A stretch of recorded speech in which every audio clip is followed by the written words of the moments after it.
একদিকে শ্বশুর জামাই অর্থাৎ বিষ্ণু শর্মা দেবানন্দ, এইবার আমি হবলাম জামাই আরো হবে শ্বশুর, নাকি বলছেন? আমি ঠাকুর এলো ঠাকুর বাড়ি, তুমি বরণ করো না তাড়াতাড়ি, তোমার ধৈর্য দেখো ধৈর্যের নারী, শোনো কথা কর্ণ ভরি, আমায় বরণ করো না। এখন দরজা লাগানো আছে, ঠাকুর না কুকুর বুঝবো? আমি সারা দিচ্ছি, কুকুরে সারা দেবে, কুকুরে মাথা ঠিলবে, আর আমি তো কথা বলছি। মাথা ঠাড়া লোক চিনি না জানি না, বলি ঠাকুর ঠাকুর বাড়ি, লজ্জা করে কোনো না। কোথায় বাড়ি, কি নামে ধারি? এলে তুমি আমার বাড়ি, তুমি আমার বাড়ি, তোমায় আমি চিনতে নারী, তোমায় আমি চিনতে নারী, প্রকাশ একবার করো ঠাকুরের ঠাকুর বাড়ি। আমি তোমাকে চিনি, তুমি আমাকে চেনো, হয়তো তোমার বয়সটা 80 আর আমার বয়সটা 18 বছর হয়েছে, ওই জন্য তুমি খুকুর খুকুর কাশছো, আমাকে ভুলে গিয়েছো। আমি হলাম চেনা জানা, ওগো আমি হলাম চেনা জানা, তোমার কত আপন জনা,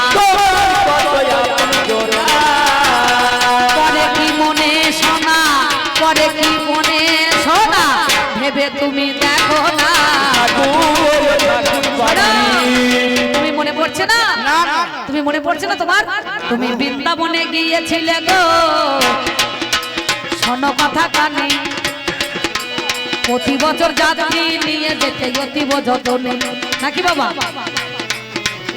অনেক দেখবেন বৃন্দাবনে যায়, যাত্রী নিয়ে যায় না, টুরিস্ট বাসগুলো সারে না, তারা যাত্রী বরাবর করে। বৃন্দাবনে গিয়েছিলে গো তুমি শোনো গুণমণি, ওই বৃন্দাবনে গিয়ে একটা কাণ্ড দেখো ঘটালে গো জানি, কাণ্ড কাণ্ড। ব্রাহ্মণের জাতিতে তুমি, বামুনদের অনেক লোভে হলো, লোভী বামুন তুমি, ওগো কি বলিব বলো।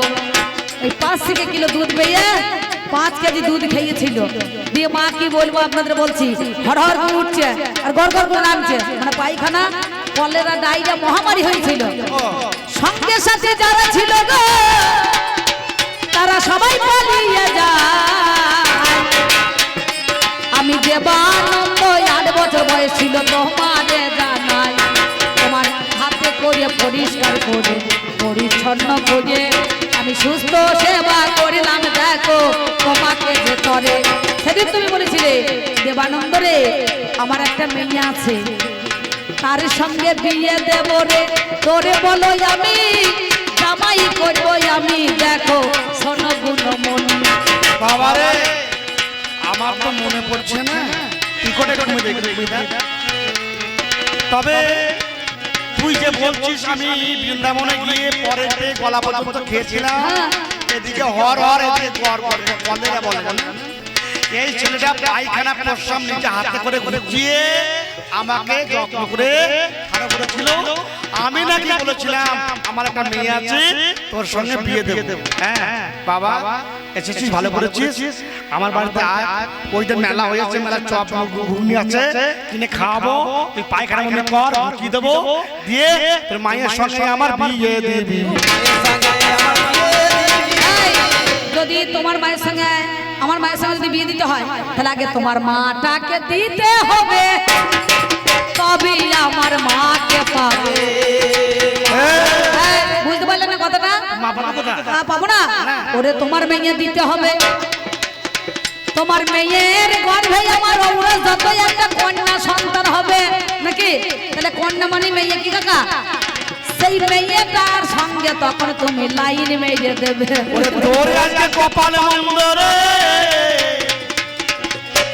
আমি বলি জানাই, মেয়ে গেল মামার বাড়ি রাজহাটে, মেলা চলছে, মিথ্যা বলবো না। বুড়ো খুব চালাক মাল গো, এতক্ষণ ঠিক ছিল, এবার ভুট বকছে, বুঝতে পারছে?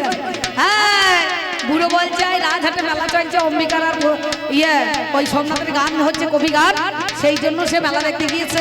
তাহলে এক কাজ করো, মেয়ে যদি না থাকে, আমি বৃন্দাবন থেকে এসেছি ছুটতে ছুটতে এত পুরো রাস্তা, মেয়ের মাটাকে আনো, ও ওগো একবার আমি দেখবো তাকে।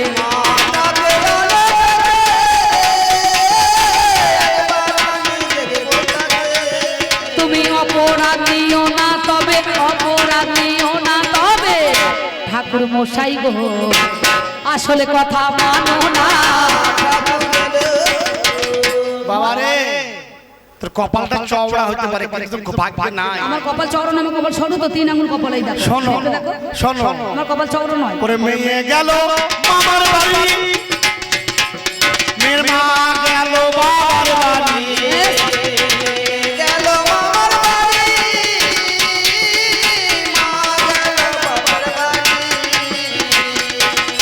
সত্য কথা বলছি মাই, মিথ্যা কথা বলি না। মাল মদ কাজে তো ভাঙছে না তো, বুড়ো বয়সে ডেনাটাকে ধরে ঘুরিয়ে দেবো না কি রে? এতক্ষণ ধৈর্য ধরে আমি যুবক ছেলে, আমি কখন আমার মালটাকে দেখবো বলে ছুটতে ছুটতে চলে এসেছি। আর বলছে মেয়ে গেছে মামার বাড়ি, ও গেছে বাবার বাড়ি, বুড়োটা যাবে শ্বশুর বাড়ি নাকি? হ্যাঁ, তালা তুলো দেবে ভারী। শোনো, ময়দা গুনে রুটি, মা গরনে পিঠি, এই কথাটা খাঁটি হইয়া গেল। যেমনটা তেমনি রুটি, কথা নয় নকল। সেই জন্য আমি বকন কিনতে এসে গাই দেখে নাকি নিয়ে বকন চলে যাব। আমার কথা ঠাকুর মশাই একটু তুমি বলো ভাবো। ওরে বকন নাই গাই নাই, কি করিবে বলো? এই আমি দাঁড়িয়ে আছি, একবার ভালো করে দেখো তুমি বলো। এই বুড়ো হেলেটাকে নাকি বলছে? ভালো ভালো ভালো, সুন্দর কথাটা বুঝতে পারলেন তো? কথাটা খারাপ নয়। ময়দা গুনে রুটি, মা গরনে বিটি, শাকন্দার হইয়ে খাটি নাকি গো? শাকন্দার ভালো নাকি? শাকন্দারটা ভালো। বাবার মতো যদি কন্যা মুখ হইয়া যাবে, জন্মসুখী হবে বাবা, পিতামুখী তবে। বলে পিতামুখী জন্মসুখী যদি না হয় খা, এই কন্যাকে যদি বিবাহ করো অসুখী কবু হবে না। ঠিক বলেছো ঠাকুর মশাই, তো ভালো দেখছে। পা ফাটা নাই তো বাবা? পা ফাটা আছে নাকি? থাকতে পারে, একটা পা ফাটা আছে, বেশ একটা পা ফাটাই আছে। খাইলে তোমারে জানাই, তুমি তো বলছো মেয়ে মামার বাড়ি গিয়েছে, কিন্তু ওইখানে দেখলাম উকি ঝুঁকি টুকি মারছে, ওটা গঞ্জনা হয়। ওই মেয়েটা গঞ্জনা।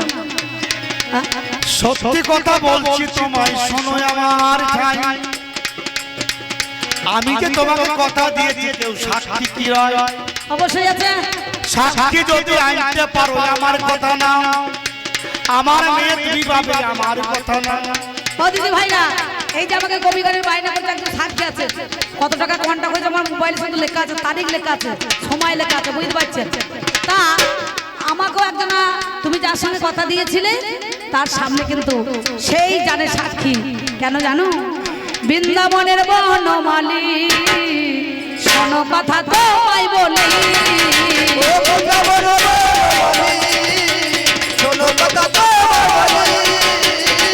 যে আমার বোঝমালি বনমালী সামনে বলো না, ওরে ঠাকুর মশাই তুমি শোনো না,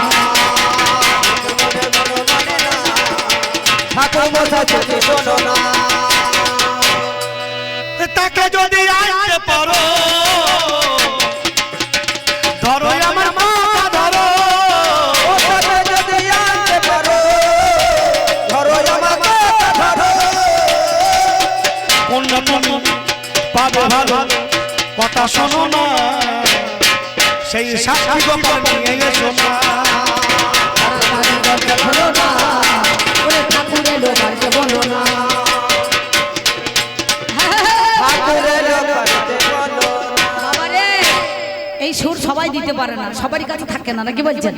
এই সুরে এখন ছেলে পুলেরা সব পাগল, ফেসবুকের যুগ, মাঝে মাঝে না দিলে তো সাইজ হবে না, বুঝতে পারছেন? বুঝতে পেরেছেন তো? কি ভাই, দেখো কাকা আমার লাগার খালি হ্যাঁ করছে, আর প্রণাম করে আসছে, আর 10টা করে টাকা দিয়ে আসছে মায়ের কাছে, নাকি বলছেন? আর কি প্রার্থনা করছে আমি বুঝতে পারছি না, তোল করে যে চারা করে আসছে। তাই শোনো, আমার বৃন্দাবনে যাব আমি গো, তুমি ব্রাহ্মণ হলে জানি,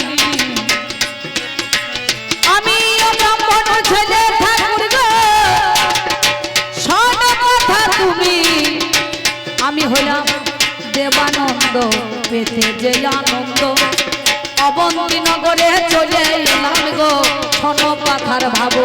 কিন্তু তুমি তামা তুলসী গঙ্গার জল দিয়ে সত্য করো যে তুমি আমার কাছে আজকে তোমার কন্যাকে দেবে। আমি সাক্ষী আনতে যাবো বৃন্দাবনে, সেই বনমালী শ্যাম আছে যেখানে আমার কি সত্য করিলাম আমি তোমার কাছে জানি, যাও যাও দেবান্ত আনতে বনমালী। এবার এমন সময় আমাদের কবি গানে গো তিনজনা নাই, ওমা আমাদের কবি গানে তো তিনজনা নাই। আমি সিধা মধুর বৃন্দাবনে এবার এসে দাঁড়ালাম, এসে বললাম গিরিধারী তুমি না গেলে আমার বিয়ের সাক্ষী হবে না। শোনো গোবিন্দ, তুমি কাটের গোপাল মদন মোহন চলো বংশীধারী। শোনো কথা তুমি আজকে ও বাবারে কর্ণভরি, তোমার কাছে ঠাকুর আমি আজকে ওরে গান। চলো চলো বিয়ের সাক্ষী দিতে মহাস, সত্যিকারে বলি কথা শোনো গুণমণি, আমার বিয়ের সাক্ষী দিতে চলো গোবিন্দ। এখন ভক্ত বাঞ্ছা কল্পতরু ভগবান সেদিন মাথা খাচ্ছে আমার ধন্য ভালো মাই, আমি বলবো অবশ্যই যাব। শোনো শোনো দেবানন্দ, আজকে শোনো মামনি, তোমার সাক্ষী দিতে আজকে চলে যাবো আমি। তুমি যাবে আগে আগে শঙ্খ বাজায়ে, আমি যাব পিছু পিছু পুরো বাজায়ে। আচ্ছা পিছন ফিরে তুমি আজকে কবুলা চাইবে, আরে চাইলে পরে আমাকে আর নাই দেখা পাবে। ঠাকুর বলছে গো অঙ্গে আমার চরণে সোনার নপুর, রুনু ধনু শব্দে বেজে উঠবে ওরে দেবানন্দ। বিয়ের সাক্ষী দিতে যাবে মনে তোরে ধরে নাই আনন্দ। কিন্তু ঠাকুর বললো আমাকে পিছন ফিরে চাইলে তুই আমাকে আর যেতে পারবি না, নিয়ে যেতে পারবি না, কারণ আমি তোর সঙ্গে যাব না, আমি সেইখানেই একবারে দাঁড়িয়ে থাকবো। বেশ তাই শর্ত হলো। শঙ্খধ্বনি বাজাইতে বাজাইতে রেহাই, দেবানন্দ চলে বাবা মিথ্যা কভু নয়। এমন সময় মনে মনে অহংকার জাগিল, ওই কাটে ঠাকুর আমার বিয়ের বাবা সাক্ষী দিতে চললেই ওরে ভালো, এই কথা তখন আমার বলিবারে দেয়। আপনারা জ্ঞানী জনে জানেন মহাশয়, এইবারে পিছন ফিরে যখন আমি চাই, ঠাকুরই বলছে দেবানন্দ রে আমি আর যাব না। কারণ তিনি ভেবেছিলেন যে সত্যতে দাপা করে সাধুগুরু বৈষ্ণবরা ধ্যানে পায় না, আর সে ধন আমার কথায় আসছে। এই অহংকারের বালি সেই নপুরে ঢুকে গেল, আর অমনি ভগবান দাঁড়িয়ে গেল, বলে যাও দেবানন্দ তুমি যাও গিয়ে সেই তোমার বিষ্ণু শর্মা এদেরকে ডেকে নিয়ে কন্যাকে ডেকে নিয়ে এসে আমি এখান থেকে তোমাকে আজকে সাক্ষী দেব। আমার কথা আমি ভাবো, বেশ বিষ্ণু শর্মার কথা মতন আমি তোমাকে নিতে এসেছিলাম। আমি আবার অবন্তী নগরে চললাম সেই বিষ্ণু শর্মা ব্রাহ্মণের কাছে। তুমি এই কৃষ্ণবিন্দা নদীর তীরেই থাকো। এমন সময় কৃষ্ণবিন্দা নদীর তীরে রেখে দেবানন্দ চলিল অমনি আমার ঠাকুরকে ডাকিতে।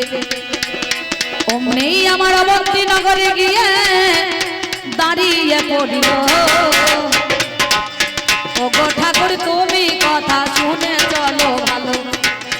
ওরে আমার দেবানন্দ কথাই দে না, কোথায় আমার বনমালী বলো এখন, একা কেন তুমি এলে বলো আমার নাই, কোথায় আমার বনমালী বলো না এটাই।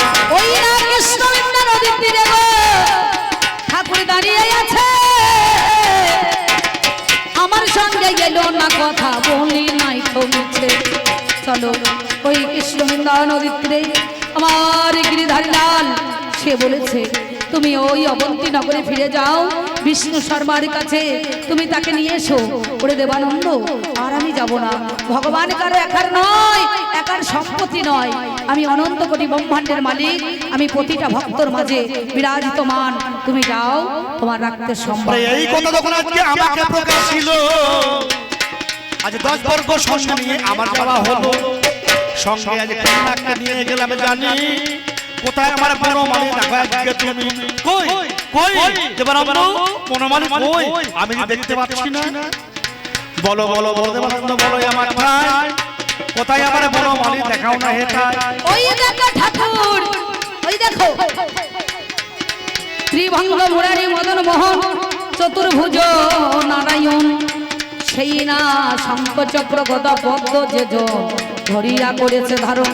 এই সাধু দেখো, সঙ্গ সাধু সঙ্গ সর্ব শাস্ত্রে কয় সাধু সঙ্গ লব মাত্র ঈশ্বর প্রাপ্তি হয়।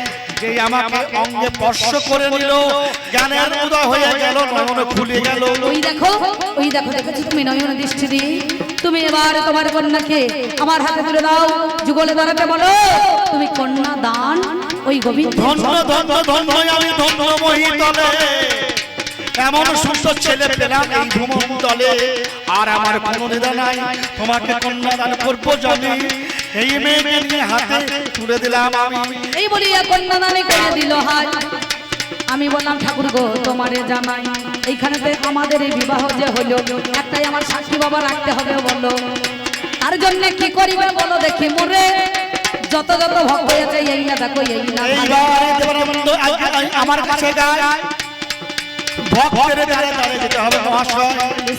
একখানা মন্দির করতে হবে জানি, সাক্ষী গোপালের সোনালী গুণী। পরে জগন্নাথের পুজো আজকে যে জন্ম যাবে, সাক্ষী গোপাল আগে দর্শন করতে হবে। সাক্ষী গোপাল আগে দর্শন যদি নাই করে ভাই, পরে জগন্নাথ দর্শন ভিক্ষা হয়ে যায়। আরে সেই কারণে ভক্তের দ্বারে দ্বারে গিয়ে ভিক্ষা করে আনে দেবানন্দ বলি তোমায় ধেয়ে। চলো ঠাকুর তোমার যত যজমান আছে এই যজমানের কাছে তুমি ভিক্ষা করে নিয়ে এসে আজকে একসঙ্গে একটা মন্দির নির্ণয় করতে হবে। তাই ঠাকুর মশাই কি বলেছিলেন যত যজমানের কাছে, বলে কিছু ভিক্ষা দেন গো এই ব্রাহ্মণে, কিছু ভিক্ষা দেন গো এই ব্রাহ্মণে, কিছু ভিক্ষা দেন গো এই ব্রাহ্মণে। কিছু ভিক্ষা দেবে গো আর দিলে ভিক্ষা হবে ভিক্ষা মা আপনাদের ঘরে। কিছু ভিক্ষা দেবে গো কিছু ভিক্ষা দেবে গো ও মা দান কোনদিন হয় না নষ্ট, তুষ্ট হয় মা বোঝের কেষ্ট। আর কোনদিন হয় না নষ্ট, দুষ্ট হয় না বোঝের কৃষ্ট। আমার সন্তুষ্ট হয় স্বয়ং কেষ্ট, এই না ধরা ধারে। কিছু ভিক্ষা দেন গো এই কিছু ভিক্ষা দেবে গো আর আমাদের দান করলে পারে